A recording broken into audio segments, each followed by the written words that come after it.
Günaydın. Günaydın. Günaydın.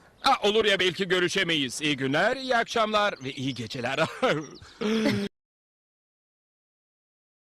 Bir saniyeliğine düşünün. Ya hayatınız dünyanın en büyük realite şovuysa ama sizin bundan haberiniz yok. Bu kulağa bir film senaryosu gibi gelebilir, evet, ama bazı insanlar için bu onların sarsılmaz gerçeği. İşte bu bölümde bu inanılmaz rahatsız edici duygunun tam da kökenine ineceğiz. Yani bir film fikri nasıl oldu da klinik bir teşhise dönüştü? Ve daha da önemlisi, yaşadığımız bu kültür zihinlerimizi nasıl şekillendiriyor? Gelin hep birlikte bakalım. Şimdi bu konuya biraz daha derinlemesine dalalım mı? Şu soruyu bir anlığına gerçekten düşünün. Her konuşmanız, her kararınız, en özel anlarınız bile gizli kameralarla kaydediliyor ve milyonlarca insana canlı yayınlanıyor. Düşünsenize, bu nasıl bir his olurdu yani? İşte bu his var ya, Sandra'nın Tom kalbindeki o tekinsiz, o tuhaf duygu bu. Sanki her şey ama her şey sizin için özel olarak sahneleniyor. En sevdiğiniz insanlar, aileniz, arkadaşlarınız, hepsi aslında birer aktör ve attığınız her adım önceden yazılmış bir senaryonun parçası. İşte bu o tuhaf farkındalık anı. Hani henüz teşhis konmamış ama bir şeylerin fena halde yanlış olduğunu anladığınız o an. Peki ama nasıl oldu da popüler kültürden çıkma bir kurgu gerçek dünyada böylesine bir psikolojik fenomene dönüştü? İşte hikaye tam da bu noktada gerçekten acayip ilginçleşiyor. Her şey 1998 yapımı o meşhur filmle başlıyor. Hani Jim Carrey'nin başrolünde olduğu. Evet, çoğumuz The Truman Show'u biliyoruzdur. Ama şunu kim tahmin edebilirdi ki bu filmin psikiyatri literatürüne girecek kadar büyük bir kültürel etki yaratacağını? O zamanlar kimsenin aklın ucundan bile geçmezdi. Eğer filmi izlemeyenler varsa aramızda şöyle hızlıca bir özet geçeyim. Truman Burbank diye bir adam var ve bu adam yavaş yavaş tüm hayatının koskocaman bir yalan olduğunu fark ediyor. Her saniyesi milyarlarca insan tarafından canlı izleniyor. Yaşadığı kasaba var ya, gökyüzü bile sahte, dev bir set ve tanıdığı herkes ama istisnasız herkes bu oyunun bir parçası. Ve işte bu film bizi alıp doğruca klinik bir tanıma götürüyor. Truman Show sanrısı ya da kısaca TSS. Bu, kişinin kendisini bir realite şovunun tam ortasında olduğuna inandığı psikotik bir durum. Bu ismi de ilk kez bu tür vakalarla karşılaşan psikiyatrist Dr. Joel Gold ve felsefeci kardeşi Ian Gold ortaya atmış. Ama sakın yanlış anlaşılmasın, bu sadece teoride kalmış bir kavram değil. Tam tersi. Film çıktıktan sonra dünyanın dört bir yanındaki doktorlar şaşırtıcı bir şekilde benzer sanrılarla kendilerine başvuran hastalarla karşılaşmaya başladılar. İşte o Gold kardeşler başlangıçta bu durumu yaşayan tam 5 tane vakayı tek tek belgelediler. Bu hastaların hepsi de hayatlarının büyük bir komplo olduğuna ve tıpkı filmdeki gibi izlendiklerine inanıyorlardı. Hatta işin ilginci, bazıları konuşmalarında doğrudan The Truman Show filmine gönderme yapıyordu. Şimdi ekrandaki şu alıntıya bir bakalım. Bu sözler ilk hastalardan biri olan Bay B'ye ait. İfadenin gücüne bir bakar mısınız? Ailem ve tanıdığım herkes bir senaryodaki aktörlerdi ve hala öyleler. Bu sanrının ne kadar derin, ne kadar kişisel olduğunu yüzümüze çarpıyor resmen. Düşünsenize, hayatınızdaki her şeyin ve herkesin sahte olduğunu. İnanılmaz. Tabii Bay B gibi ilk vakalar bu sanrının temelini attı. Ama hikaye burada bitmedi, tam tersi. Teknoloji değiştikçe, sosyal hayatımız değiştikçe bu fenomen de yeni biçimler almaya başladı. Ve bu da bizi çok daha modern bir vaka incelemesine getiriyor. Özellikle de pandeminin tetiklediği bir olaya. Şimdi bu vakada gerçekten çok ilginç bir şey var. Kültür ve krizin birleşimi.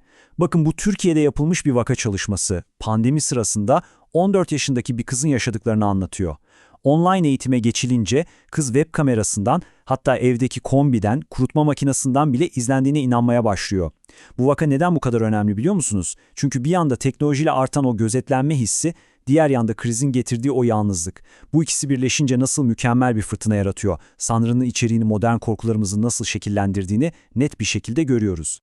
Peki tamam da bir insan neden başka bir şey değil de tam olarak bir realite şovunun yıldızı olduğuna inanır? Neden bu fikir? İşte cevap aslında hepimizin içinde yaşadığı bu dünyada gizli. Aslında sorulması gereken kilit soru tam da bu. Çünkü bakın, sanrıların içeriği öyle rastgele seçilmez. Hayır, genellikle zamanın ruhunu yansıtırlar. Yani yaşadığımız çağın korkularını, teknolojisini, takıntılarını hepsini içinde barındırırlar. Peki bu zamanın ruhu neyden oluşuyor? Şöyle bir düşünelim. 1. Hayatımızı adeta bir sahneye çeviren realite şovları. 2. Her köşe başında bizi gözetleyen kameralar. 3. Sürekli kendimizi sergilediğimiz, performans yaptığımız sosyal medya. Ve son darbe ne? Pandemiyle gelen o tecrit hali, o dijital hayata aniden dalışımız. İşte bütün bunlar bir araya gelince beynin kolayca inanabileceği bir anlatı için mükemmel bir fırtına ortamı yaratılmış oluyor. Gold kardeşler bu durumu açıklamak için de ilginç bir teoriyle geliyorlar. Buna şüphe sistemi diyorlar. Şöyle düşünün, beynimizde sosyal tehditleri algılamak için evrimleşmiş bir tür alarm sistemi var. Ama ya bu sistemin ayarı bozulursa? Yani aşırı hassas hale gelirse? İşte o zaman en masum olayları bile devasa bir komplonun parçası olarak görmeye başlayabilir. Ve pandemi gibi küresel bir kriz, işte bu hassas sistemi alıp tamamen rayından çıkarabiliyor. Düşünsenize, dünya zaten tehlikeli ve ne olacağı belli olmayan bir yer gibi hissettirirken, zihnin en kötü senaryolara tutunması, onlara inanması çok daha kolay hale geliyor.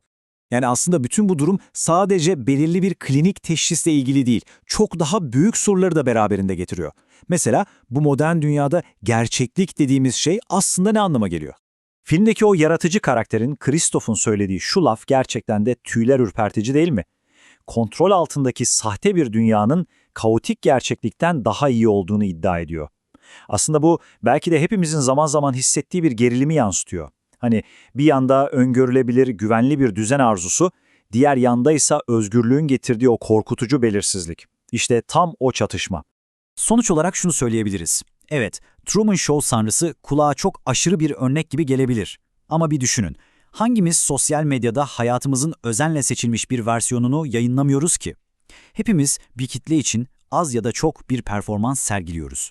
Öyleyse belki de hepimizin kendine sorması gereken asıl soru şu: bu performans nerede bitiyor ve bizim gerçek benliğimiz nerede başlıyor? İşte bu, içinde yaşadığımız bu dijital çağda sanırım hepimizin üzerine kafa yorması gereken bir soru. Korkuyorsun. Bu yüzden gidemiyorsun.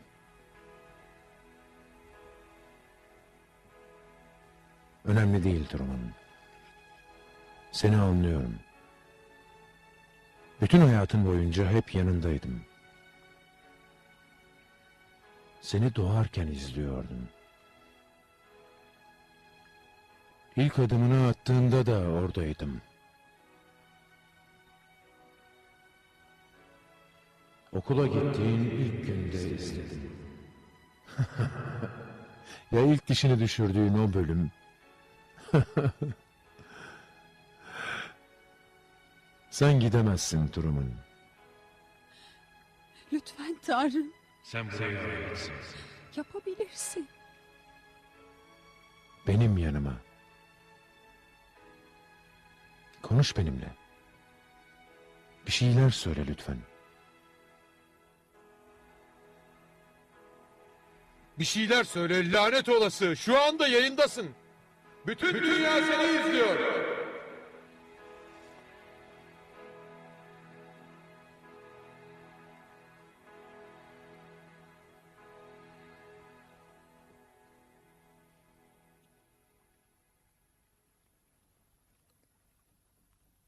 Olur ya belki görüşemeyiz. İyi günler, iyi akşamlar ve iyi geceler.